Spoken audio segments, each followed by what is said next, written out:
Hi, this is Arjun N for Kids First, and today I'll be reviewing Dumbo.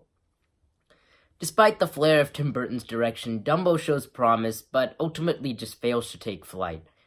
Still, the movie does, like I mentioned, boast an apt direction and a talented cast, but really, any Disney fan who wants to check this out, may want to just proceed with low expectations. The movie expands upon the beloved classic story from the 1940s, as Dumbo, a newborn elephant with oversized ears, becomes a star. With the help of circus owner Max Medici, who enlists Holt Farrier to caretake him. He quickly becomes the laughingstock, but once Holt's kids discover he can fly using his ears, he quickly becomes the superstar of the circus and gains the attention of beguiling tycoon V.A. Vanderveer with this dream world amusement park. But Vanderveer's schemes are not what they seem, as he wants to monopolize Dumbo and threaten the circus's goodwill. The movie stars are a bit of a mixed bag, but first let's start off with the good. Nico Parker and Finley Hobbins as Millie and Joe Freer continue the trend of just great child actors, as they're just fantastic for their first ever roles. Especially Nico, who shines their scientific interests and even discovers Dumbo's flying capability.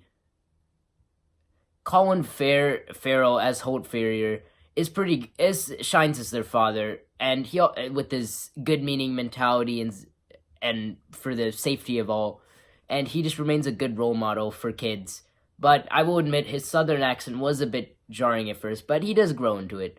Now, Danny DeVito as Max Medici, he is my favorite character, as he gets many scenes in the first half and is just truly funny in every scene. It's just a shame that a lot of his screen time and natural presence just gets axed by a meandering second half where he's hardly there. Michael Keaton as V.A. Vanderveer unfortunately falters with a comically over-the-top performance. While Keaton's work is normally strong, here it just doesn't mesh with the movie's theme and scenarios. Sure, at times he sells the role of a tycoon well, but really his character always appears out of place. Eva Green as Colin is a true spectacle to watch, but I will admit, a lack of development for her character does make some of her motives truly confusing, especially as she starts off different than the way she ends. As I mentioned before, Tim Burton's direction is one of the movie's best aspects, but the writing just doesn't do this visually spectacular experience any wonders.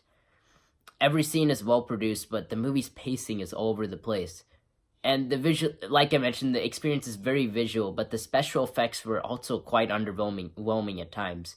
Some moments are truly impressive, but at times it comes across, a lot of the animals here come across as artificial and not living, especially since we've seen a new golden standard with movies such as The Jungle Book. I just don't feel the movie lives up to the special effects found in those movies.